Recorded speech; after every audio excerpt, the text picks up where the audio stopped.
The engine coughed once, twice, then died completely in the executive parking lot.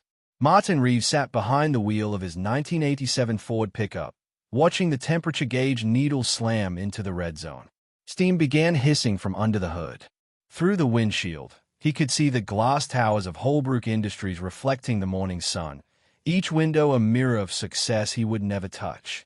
He was already 20 minutes late for his shift. Martin grabbed his lunch pail from the passenger seat, the same dented metal container his father had carried into the shipyards 40 years ago, and climbed out. The truck door groaned on rusted hinges. Orange-brown corrosion ate through the wheel wells. The passenger side mirror hung by duct tape.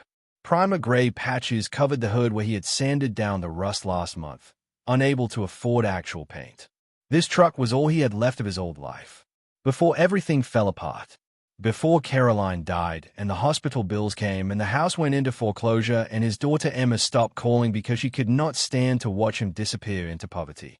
He started walking toward the service entrance, head down, when he heard the laughter.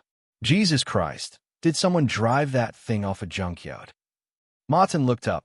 3 men stood near the main entrance, all of them in tailored suits that probably cost more than Martin made in 6 months. The one who had spoken was tall, maybe 35, with perfectly styled dark hair and a watch that caught the sunlight like a small star on his wrist. Jonah Holbrook. The golden child. The man whose name was on the building.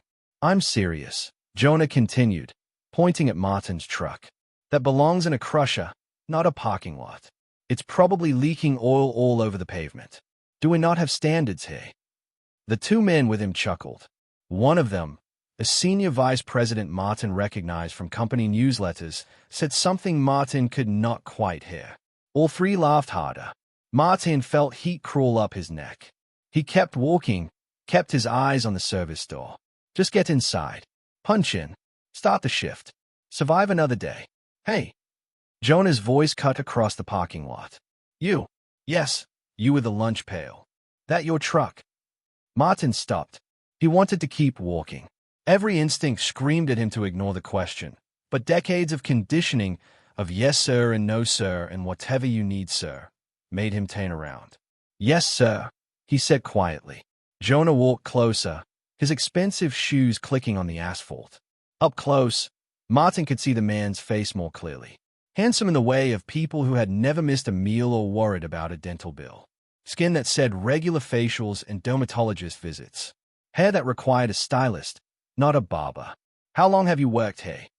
Jonah asked. 11 years, sir. 11 years. Jonah glanced back at his companions. And in 11 years, you could not afford a vehicle that does not look like it survived an apocalypse. One of the other men laughed again. Martin said nothing. I'm being serious, Jonah continued. That truck is an eyesore. It makes the company look bad. Clients come here. Investors come here. They see that piece of garbage sitting in our parking lot. What are they supposed to think about our standards? Martin felt his jaw tighten. It's parked in the employee section, not the visitor lot. I don't care where it's parked. It's on Holbrook property, which means it reflects on us. On me. Jonah crossed his arms. What's your name? Martin Reeves. Well, Martin Reeves, here's what's going to happen. You're going to get that wreck towed out of here today. If I see it in this parking lot again, you're fired. Understand? The words hit Martin like cold water. He thought about the $847 in his checking account. He thought about the rent due next week, $1,200 for the studio apartment he shared with his elderly father. He thought about his father's insulin, $340 a month even with Medicare. He thought about the truck's engine, which would cost at least $600 to fix, and the fact that he had no other way to get to work, no bus route that ran early enough, no money for an Uber every single day. I said, do you understand? Jonah's voice was sharper now. Yes, sir. Good. Now get to work. You're late. Martin turned and walked toward the service entrance. Behind him, he heard Jonah say something about standards and appearances, heard more laughter from the other men. His hands were shaking when he scanned his badge at the door. The break room was empty at this hour. Martin sat at one of the plastic tables, his head in his hands. He was 58 years old.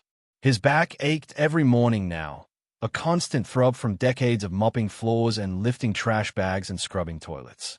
His knees clicked when he walked. His right shoulder had stopped rotating fully after he fell off a ladder 3 years ago, an injury he never reported because he could not afford to miss work for physical therapy. The truck had been Caroline's idea, actually. Buy something old, she had said, something you can fix yourself when it breaks. They had found it in 2001, right after Emma was born, a neighbor selling it for $800. Martin had rebuilt the engine twice over the years, replaced the transmission, welded patches over the rust holes. It was ugly, yes, but it ran. Most days, anyway. Now it did not run, and he had 8 hours until his shift ended, and then somehow he had to get the truck out of the parking lot, and somehow he had to figure out how to get to work tomorrow. If you are watching this from somewhere else in the world, somewhere struggling like Martin, or maybe somewhere where the sun shines a little brighter and the weight feels a little lighter, leave a comment and let others know where you are tuning in from. Sometimes it helps to know you are not alone in the dark. Martin stood up and went to his locker. He pulled out his cleaning cart and his supplies. The fluorescent lights overhead buzzed and flickered. Somewhere in the building, elevators chimed. Phones rang in distant offices. The machinery of commerce and industry hummed on, indifferent to the fact that one man's entire life was quietly collapsing in a break room that smelled like burnt coffee and industrial cleaner. He started on the 3rd floor, like always. Executive offices, thick carpet that muffled footsteps, mahogany desks, leather chairs, windows that stretched from floor to ceiling, offering views of the city that made Martin dizzy if he looked too long. He emptied trash cans, wiped down conference room tables, vacuumed, refilled paper towel dispensers in the private bathrooms, the kind with real hand soap and cloth towels instead of the cheap industrial dispensers in the employee areas. In one office, Jonah Holbrook's office according to the nameplate, Martin found a half-eaten sandwich sitting on the desk next to a laptop. The sandwich looked expensive, some kind of artisan bread. Martin's stomach growled. He had packed a peanut butter sandwich for lunch, same as yesterday and the day before and every day for the past 3 months because it was cheap and filling. He threw the sandwich away, tied up the trash bag, moved on to the next office. By noon, his shoulder was screaming. He took 2 ibuprofen from the bottle he kept in his cart, dry swallowed them, kept working. The building had 8 floors. He was responsible for 3 of them. 5,000 square feet per floor, give or take. At 2 in the afternoon, his supervisor found him in a stairwell. "Reeves, you got a visitor downstairs. Some tow truck." Martin's heart sank. He had not called a tow truck, could not afford a tow truck. He rode the elevator down to the ground floor and walked out through the lobby. In the parking lot, a flatbed tow truck was parked behind his Ford. A man in coveralls was attaching chains to the front axle. "Wait," Martin called out. "Wait, I did not call for that." The tow truck driver looked up. "Company called. Said this vehicle needed to be removed immediately. I need to talk to someone. I can't just leave it wherever you take it. I need to know where it's going. Impound lot on Industrial Boulevard. You can pick it up there? $200 a day storage fee. $200 a day." Martin stood there and watched the truck driver finish attaching the chains. Watched the hydraulics lift the front end of his Ford off the ground. Watched the tow truck pull away with the only vehicle he owned, his only reliable way to get to work, the last physical piece of his marriage that had not been sold or lost or given away. When the tow truck turned the corner and disappeared, Martin walked back inside. He went to the break room, sat down at the same plastic table, stayed at the wall. His phone buzzed. A text from his father. "Did you remember my prescription? We almost out." Martin closed his eyes. The insulin. He had forgotten. He had meant to stop by the pharmacy on his way home from work, but now he had no truck, no way to get there, no way to get home, no way to get anywhere. He opened his banking app. $847. Minus $340 for insulin. Minus $200 for 1 day of impound storage, assuming he could get the truck out tomorrow. Minus the tow fee, which he did not even know yet. Minus rent next week. The math did not work. No matter how he calculated it, the numbers never worked. His hands were shaking again. He wanted to cry, but nothing came out. Just a hollow feeling in his chest, like something had been scooped out and replaced with cold air. Someone sat down across from him. Martin looked up. It was James, one of the other janitors, a younger guy, maybe 40, with 2 kids and a wife who worked at Target. "You okay, man?" James asked. Martin shrugged. "Fine. You don't look fine. You look like you're about to pass out." "Just tired." James studied him for a moment. "I heard what happened. With the truck. That's rough." "Yeah. Jonah Holbrook's a real piece of work. Everyone knows it. His father was tough but fair. Jonah's just mean. He gets off on it, I think. Making people feel small." Martin said nothing. "Look," James continued, "I can give you a ride home tonight if you need it. I'm off at 6. "I appreciate it." "No problem." James stood up. "Hang in there. All right. Things have a way of working out." Martin wanted to believe that.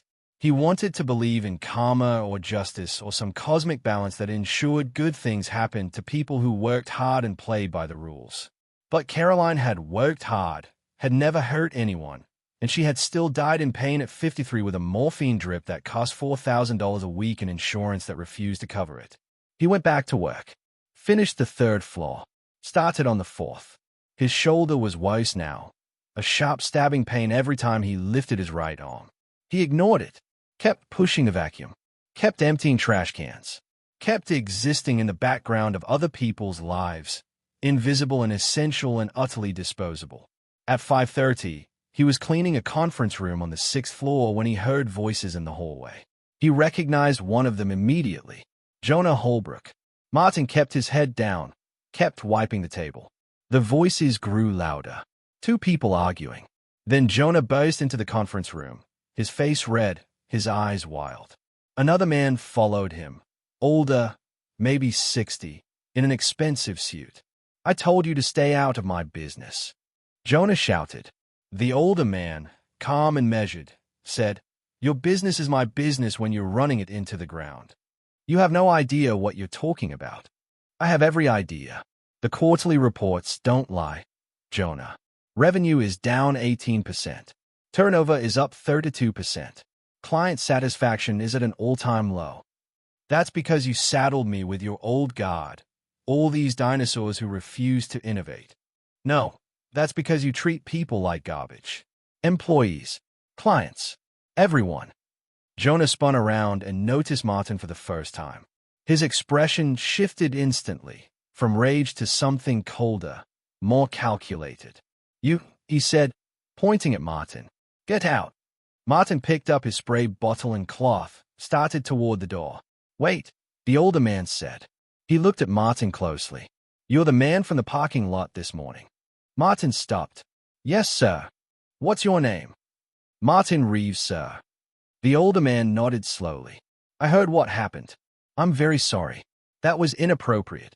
Jonah let out a harsh laugh. "Oh, don't apologize to him. It's a parking lot, not a charity." The older man ignored him. "Mr. Reeves, how long have you worked here?" 11 years. "And what do you do?" "I'm a janitor." "Custodial services," the older man corrected gently. He extended his hand. "I'm Richard Chen. I sit on the board of directors." Martin shook his hand, confused. Board members did not usually introduce themselves to janitors. Board members did not usually shake hands with janitors. "Tell me something," Richard continued. "In your 11 years here, how has the company treated you?" Martin hesitated. He could feel Jonah staring at him, could feel the weight of that stare like a physical thing.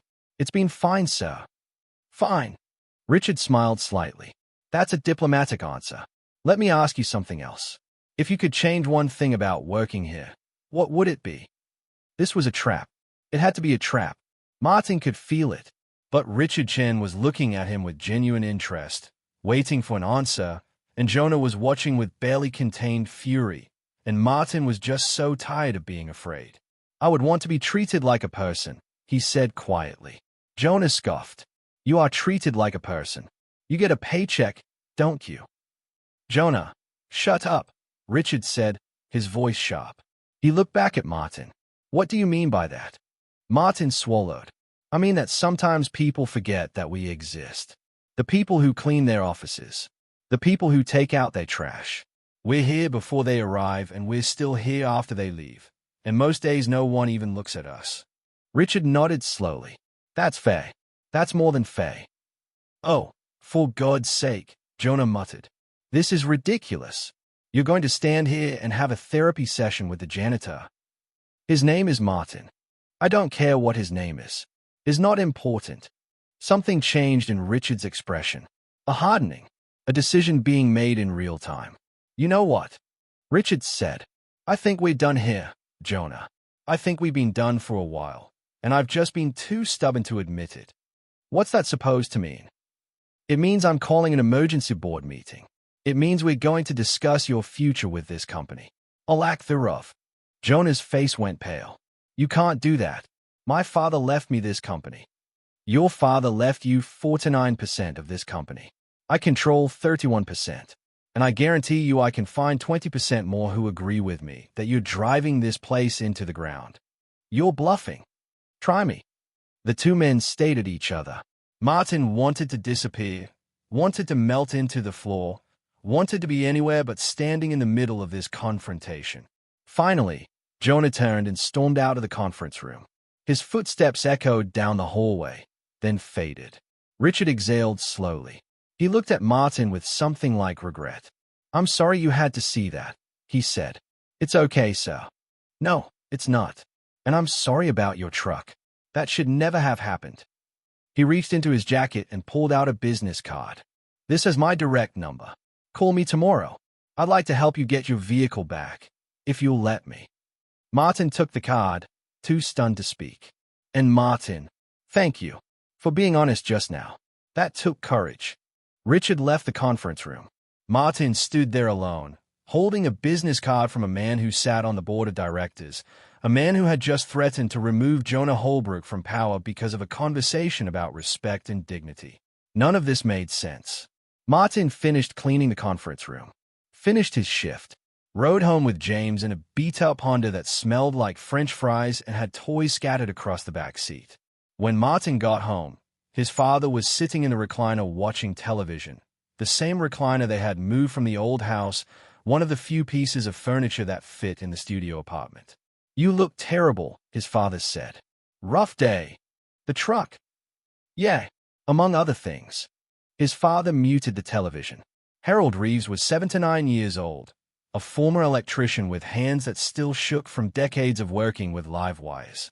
After Martin's mother died, after Caroline died, after everything fell apart, Harold had moved in. The man had worked 55 years, had saved diligently, and then cancer treatment had taken most of his savings. Now he lived in a studio apartment with his son, sleeping on a fold-out couch, taking insulin he could barely afford, watching television because there was nothing else to do. What happened? Harold asked.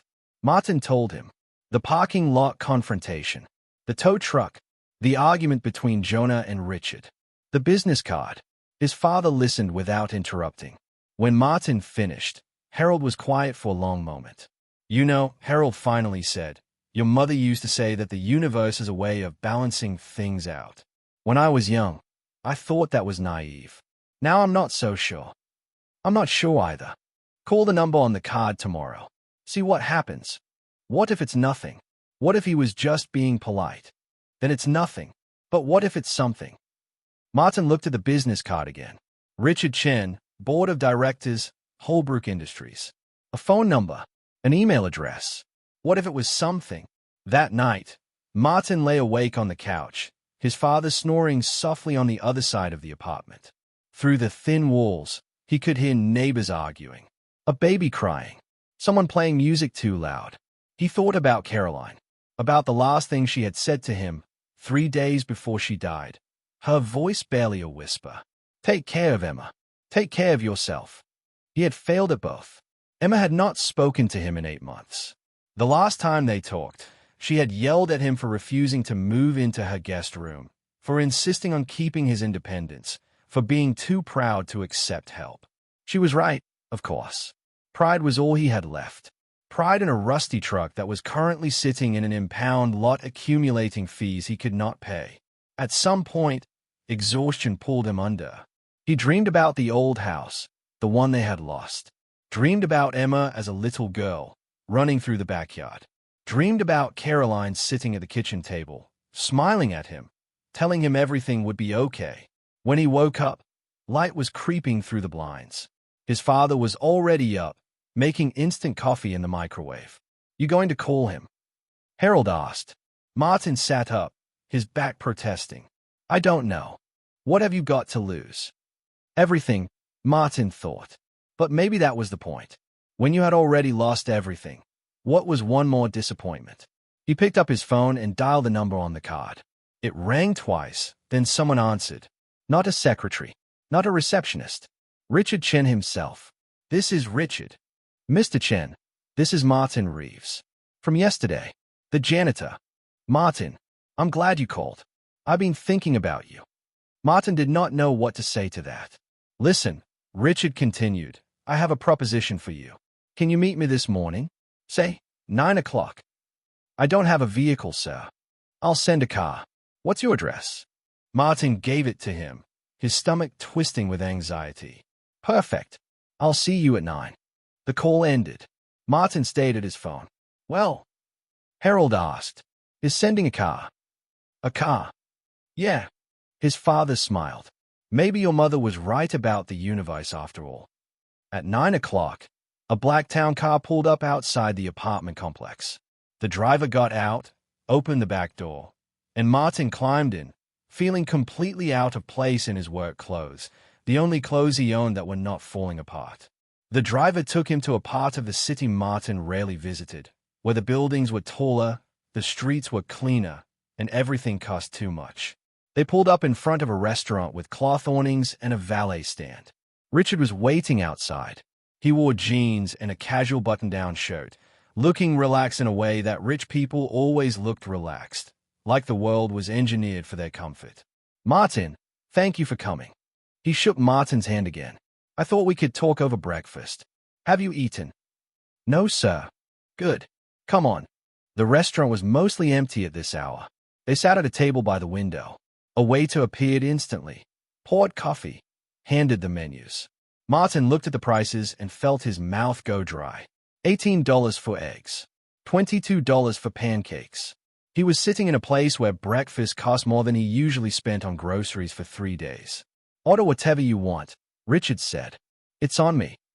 Martin ordered the cheapest thing he could find, oatmeal with fruit. Richard ordered something elaborate involving lobster and hollandaise. When the waiter left, Richard leaned forward.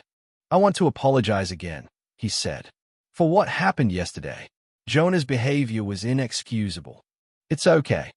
"It's not okay, and it's part of a larger problem that I've been ignoring for too long." Richard paused. "Can I tell you something?" "Of course." "I started at Holbrook Industries 42 years ago. I was 23, fresh out of college. Jonah's father, William, hired me as an analyst. I worked my way up, VP of Operations, Chief Financial Officer, eventually board member. William became my mentor, my friend. When he died 5 years ago, I promised him I would look after his son." Richard's voice became quieter. "I failed. I let Jonah turn into something his father would have been ashamed of. I convinced myself it was just growing pains, that he would mature, that he would learn. But he has not learned. It's gotten worse." Their food arrived. Martin picked at his oatmeal. Richard cut into his lobster eggs Benedict with a kind of precision that suggested he ate like this every day. "Here's what I want to propose," Richard said.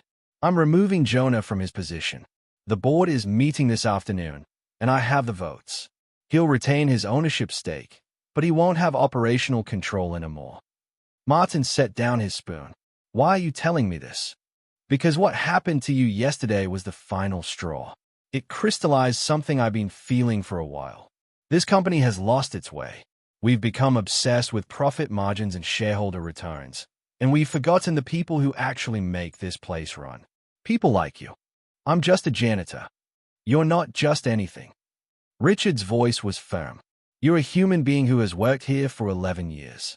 You deserve respect. You deserve dignity. And you deserve better than to have your only vehicle towed because some spoiled executive thinks it's ugly." Martin felt something crack inside his chest. He looked down at his oatmeal, blinking hard. I want to help you, Richard said quietly. Not because I'm trying to ease my conscience, although that's part of it, but because it's the right thing to do. So here's what I'm offering.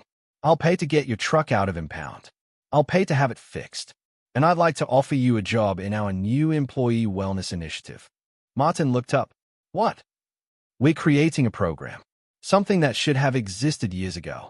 Employee support services. Someone who advocates for workers, who helps them navigate benefits, who checks in on their well-being. I think you'd be perfect for it. I don't have any qualifications for that. You have 11 years of experience watching how this company treats people. You have perspective. You have empathy. That's the qualification. Martin shook his head. Mr. Chen, I appreciate what you're trying to do, but you don't have to do this. You don't owe me anything. Maybe I don't owe you, but I owe it to everyone else like you. Everyone I've ignored for the past 5 years while I let Jonah run roughshod over them. They sat in silence for a moment. Outside, people walked past the window, living their lives, unaware that inside this restaurant, something impossible was happening. Think about it, Richard said. You don't have to decide now, but the offer stands. In the meantime, let's get your truck taken care of. After breakfast, Richard insisted on going to the impound lot with Martin. They took the town car. The impound lot was a fenced compound on the industrial side of the city, surrounded by warehouses and auto body shops. Martin's truck sat in the corner, looking even worse than he remembered. Rust, primer patches, the duct-taped mirror, a small pool of oil spreading beneath the engine. Richard stood looking at it for a long moment. You know what I see when I look at this? He asked. A piece of junk. No, I see someone who took care of something even when it was falling apart. Someone who made it last 11 years longer than most people would have. That's not junk. That's perseverance. Martin felt his throat tighten again. Richard walked into the impound office and came out 20 minutes later with the release papers. They're going to tow it to a mechanic I know. He'll fix whatever needs fixing. Full engine rebuild if necessary. Should be ready in a week. Mr. Chen, I can't let you do this. It's already done. The cost is irrelevant. Richard pulled out his phone. What's your number? I'm going to have my assistant arrange transportation for you this week. Car service to and from work. No arguments. Martin gave him the number, feeling like he had stepped into some alternate reality where board members cared about janitors and broken trucks got fixed for free. Like, comment, and subscribe if this story resonates with you. Share it with someone who needs to hear it, someone who has been made to feel small, someone who has been told their rusty truck is an embarrassment. Check the description for more uplifting stories about kindness breaking through cruelty, about dignity restored, about the powerful learning to see the invisible. Your engagement helps these stories reach people who need them most. There's one more thing, Richard said. The board meeting is this afternoon. I'd like you to be there. Martin stared at him. Why? Because the people making decisions about this company should hear from someone who actually experiences those decisions. You don't have to speak if you don't want to, but I think it will be valuable for them to see you. To remember that behind every policy, every budget cut, every efficiency measure, there are real people with real lives. I'm not sure I'm the right person for that. You're exactly the right person. That afternoon, Martin found himself sitting in a conference room on the top floor of Holbrook Industries, a floor he had only ever entered to empty trash cans and vacuum carpets. The conference table was massive, polished to a mirror shine. The chairs were leather. The view stretched across the entire city. 12 board members sat around the table. Richard at one end, Jonah at the other, his face tight with barely contained rage. A woman in her 60s called the meeting to order. We're here to discuss concerns regarding Jonah Holbrook's leadership and his fitness to continue as CEO. For the next hour, Martin sat in silence while the board discussed profit margins and employee satisfaction surveys and client retention rates. Every few minutes, someone would glance at him curiously, but no one asked who he was or why he was there. Then Richard stood up. I want to tell you all a story, he said. Yesterday morning, our CEO verbally berated one of our employees in the parking lot. He mocked this employee's vehicle, called it an eyesore, threatened to fire the employee if the vehicle was not removed immediately. Then he had the vehicle towed to an impound lot, costing this employee money he does not have. Jonah started to speak, but Richard held up his hand. The employee's name is Martin Reeves. He has worked in our custodial services department for 11 years. He is a widower. He takes care of his elderly father. He drives a beat-up truck because it's all he can afford. And yesterday, he was humiliated in our parking lot for the crime of being poor. Richard gestured toward Martin. Martin is sitting with us today because I wanted you all to see him. To remember that every decision we make in this room affects people like him. Real people with real struggles. One of the board members, a man in his 70s, leaned forward. With all due respect, Richard, one incident does not necessarily indicate a pattern of behavior. It's not one incident. Richard pulled out a folder. I had HR pull the records. In the past 2 years under Jonah's leadership, we've had 4 to 7 complaints filed against him personally. Verbal abuse, hostile work environment, discriminatory remarks. And that's just the complaints that were officially filed. How many people do you think stayed silent because they were afraid of retaliation? The room went quiet. Jonah stood up. This is a witch hunt. I'm being crucified over one conversation with a janitor who can't afford to maintain his vehicle properly. His name is Martin, Richard said again. I don't care what his name is. The words hung in the air like a confession. The woman running the meeting cleared her throat. I think we've heard enough. Let's vote. The vote was not even close. 9-3 in favor of removing Jonah as CEO. Effective immediately. Jonah slammed his hand on the table. You will regret this. All of you. My lawyers will tear this apart. Your lawyers are welcome to try, Richard said calmly. But you signed an employment contract. The board has the authority to remove you for cause. And we have cause. Jonah grabbed his phone and his briefcase and stormed out of the conference room. The door slammed behind him. Richard looked around the table. We need an interim CEO. I nominate Sandra. He gestured to the woman who had been running the meeting. I second, another board member said. Sandra was voted in unanimously. As the meeting adjourned, several board members approached Martin. They shook his hand, thanked him for coming, apologized for what had happened. One woman, maybe 50, with gray streaks in her dark hair, held his hand for a moment longer than necessary. My father was a custodian, she said quietly, at a university. He worked there for 30 years. No one ever remembered his name either. When everyone else had left, Richard and Martin stood by the window, looking out at the city. That was remarkable, Martin said. That was overdue. Richard turned to face him. So, have you thought about my offer? The employee wellness job. Yes. Martin hesitated. Can I ask you something? Anything. Why are you doing this? Really? Not the corporate responsibility answer. The real answer. Richard was quiet for a long moment. When he spoke, his voice was rough. 23 years ago, my daughter died. She was 16. Car accident. The other driver was texting. She died instantly. Martin felt his breath catch. For a long time after that, I threw myself into work. It was the only thing that made sense. The only thing I could control. And I became ruthless. Cut budgets. Laid people off. Maximized efficiency. I told myself it was necessary. That business was business. Richard looked at Martin. Then one day, about 5 years ago, I was working late. It was maybe 8 o'clock. I came out of my office and there was a woman cleaning. She was probably 60. She was crying while she emptied trash cans. Just quiet tears, like she was trying to hide it. What did you do? I asked if she was okay. She apologized, said her daughter had just told her she could not afford to visit for Christmas because plane tickets were too expensive. This woman had worked here for 25 years and she could not afford to see her daughter for Christmas. Richard's eyes were wet now. I realized in that moment that I had become someone my daughter would have been ashamed of. I had spent 5 years after her death treating people like numbers on a spreadsheet. People like that woman. People like you. And I decided I needed to change. But I did not change enough. I let Jonah carry on his father's worst impulses. I let things slide because it was easier than fighting. Until yesterday. Martin did not know what to say. He thought about loss. About how it shaped people.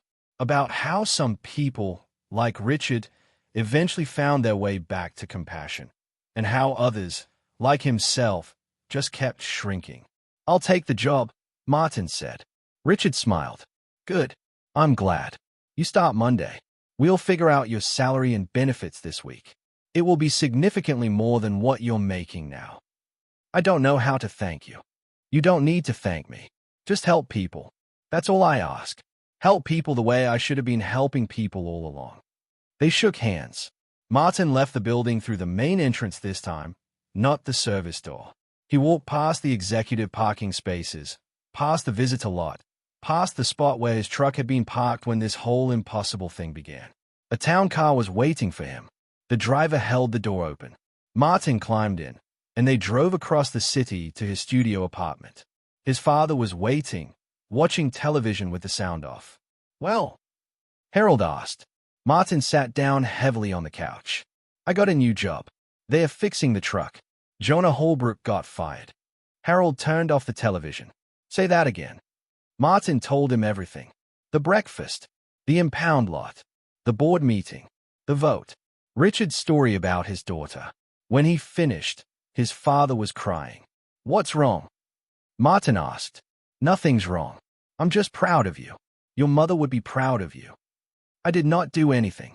This all just happened to me." "No, you kept showing up. For 11 years, you kept showing up. You kept your dignity even when people tried to take it from you. That matters." Martin thought about that. About showing up. About all the mornings he had woken up in pain.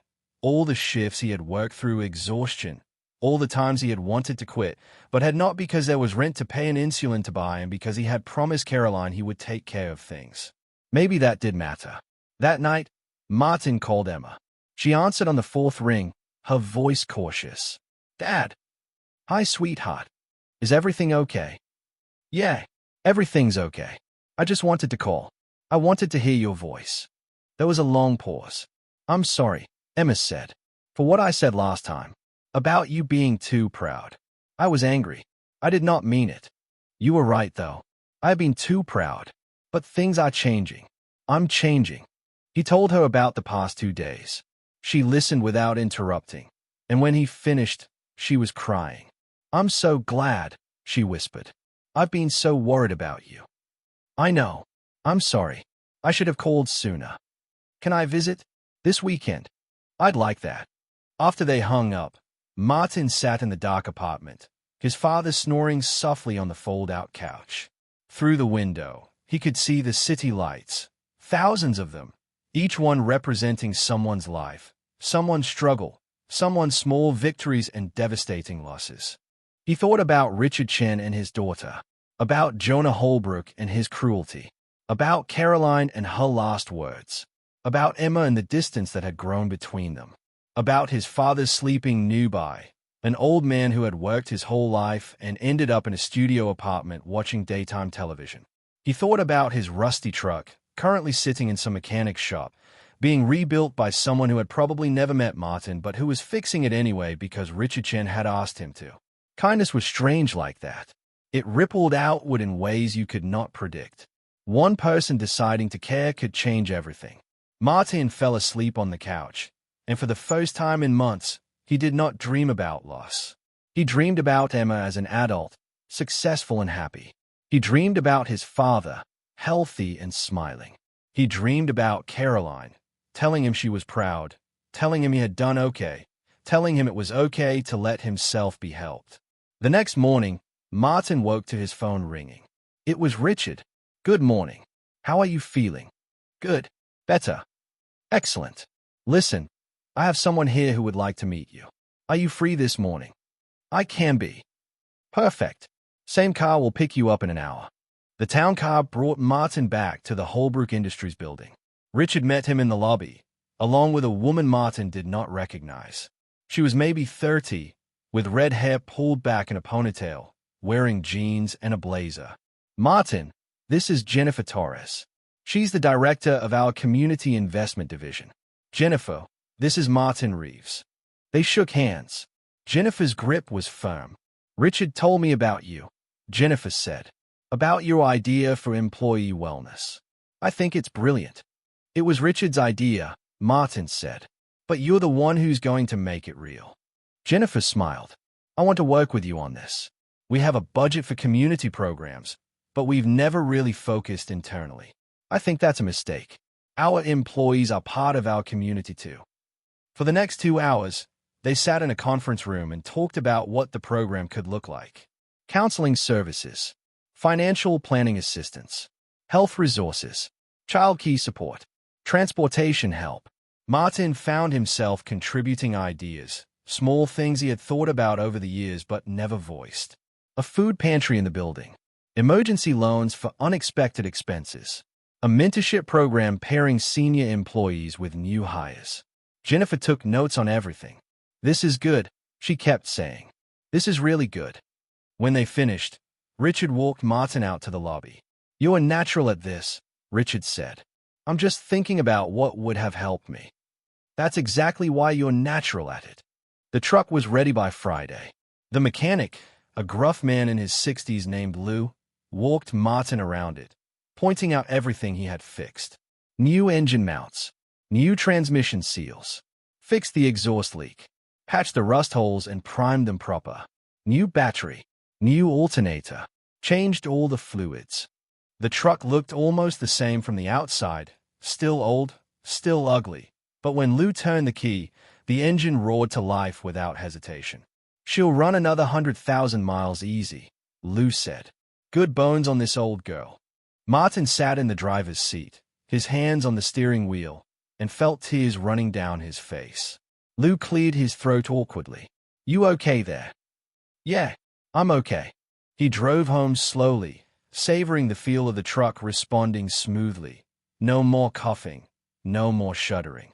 When he pulled into the parking lot of his apartment complex, his father was sitting on the front steps, waiting. It's fixed. Harold called out. It's fixed. His father walked around the truck, running his hand along the hood. Still ugly as sin. Yeah, but it runs. They stood there together, father and son, looking at a rusty Ford pickup that had no business still existing but somehow did, because someone had decided it was worth saving. On Monday, Martin started his new job. Jennifer had set up a small office for him on the second floor. Nothing fancy. A desk, a computer, a phone, a window. Martin sat down in the chair and looked at the view. He could see the parking lot from here. Could see his truck sitting in the employees section, surrounded by newer vehicles, still ugly, still out of place, but there, still running. His first task was to meet with employees. Just listen to them, hear their concerns, figure out what they needed. He started with the custodial staff, 5 people who had worked alongside him for years. They sat in his new office, looking uncomfortable, unsure why they were there. I just want to know how you're doing, Martin said. Really? Not the corporate answer. The real answer. They opened up slowly.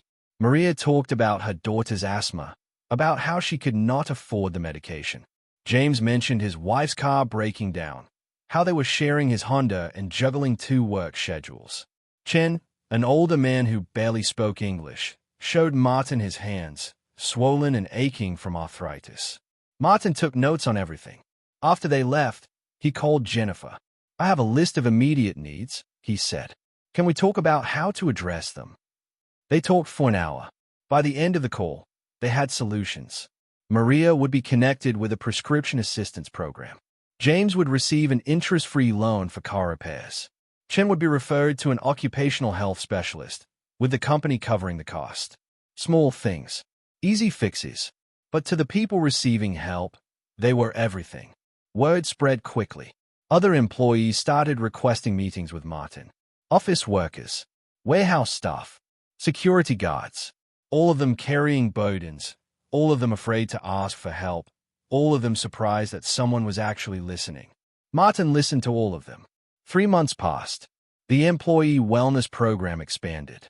Martin hired 2 assistants, both people who had experienced hardship themselves, who understood what it meant to struggle. They helped 37 employees in the first quarter, connected them with resources, advocated for them with management, made sure they knew someone cared. During this time, Richard called Martin into his office. The board wants to make the program permanent, Richard said. Full funding. 3-year commitment. You built something meaningful, Martin. We built it. You and Jennifer and everyone else who believed in it. Take the credit. You earned it. Martin thought about that. About earning things. About how he had spent 11 years earning poverty and invisibility, and how in 3 months he had earned something else entirely. Emma visited every other weekend now. She met Richard, met Jennifer, met Lou the mechanic, met all the employees Martin was helping. "I'm proud of you, Dad," she said one Sunday afternoon. They were sitting in a diner, eating pancakes, talking like they used to before Caroline died, before everything fell apart. "I'm proud of you too," Martin said. "You turned out better than I ever hoped. You helped with that. You and Mom. Your mother did most of the work." Emma reached across the table and took his hand. "You both did. And you're still doing it. With all these people you're helping. You're making a difference." If this story moved you, if you know someone who needs to hear it, hit the like button, leave a comment about what this means to you, subscribe so you do not miss more stories like this one, and share it widely. Maybe share it with someone who works a thankless job, someone who drives an old car and feels ashamed, someone who needs to be reminded that dignity does not come from what you own but from who you are. Check the description for links to similar stories about ordinary people doing extraordinary things, about kindness that costs nothing but changes everything. Your support helps us keep telling these stories. 6 months after that first morning in the parking lot, Richard organized a company-wide meeting. Everyone gathered in the main auditorium. All 8 floors of employees, from custodial staff to senior executives. Richard stood at the podium and talked about the changes that had been implemented. The wellness program, the employee advocacy initiatives, the cultural shift toward respect and dignity. Then he called Martin to the stage. Martin walked up, his heart pounding. Hundreds of faces looking at him. He had spent 11 years being invisible, and now he was standing in front of everyone. "I want to tell you about a man named Martin Reeves," Richard said. 6 months ago, he was cleaning offices on the 3rd floor. He had been with this company for 11 years. He drove an old truck. He took care of his father. He showed up every day and did his job and asked for nothing in return. Richard paused. Then one day, someone treated him poorly. Someone mocked his truck. Someone made him feel small. And that moment, that terrible moment, became a catalyst for change. Richard gestured to Martin. Because of Martin, because of his dignity in the face of disrespect, we created a program that has now helped over 100 employees. We created a culture shift that's making this company better. Not more profitable, necessarily, although that's happening too. But better, more human. The room erupted in applause. Martin stood there, overwhelmed, not knowing what to do with his hands. When the applause died down, Richard handed Martin the microphone. Martin looked out at the sea of faces. He saw Maria and James and Chen. He saw Jennifer. He saw Lou, who had come as a guest. He saw his father and Emma, sitting in the front row. "I don't have a speech prepared," Martin said. His voice echoed through the speakers. "I'm not good at this kind of thing, but I want to say something." He took a breath. "For a long time, I felt invisible. I felt like I did not matter. Like the work I did not matter. And maybe some of you have felt that way too." Heads nodded throughout the auditorium. "But here's what I've learned.